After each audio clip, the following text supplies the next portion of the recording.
নমস্কার।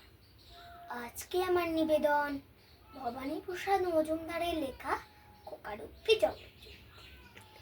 মাকে ডেকে বললে সেদিন 7 বছরের বিলে, সত্যি বলো কোত্থেকে মা আমায় এনেছিলে?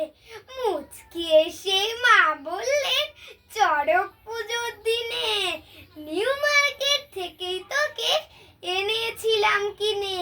বললে বিলে, চড়ক পুজোয়? ঠিক ধরেছি আমি, বুদ্ধি আমার আছে, যতই করি মা বাদরামি। ছি ছি,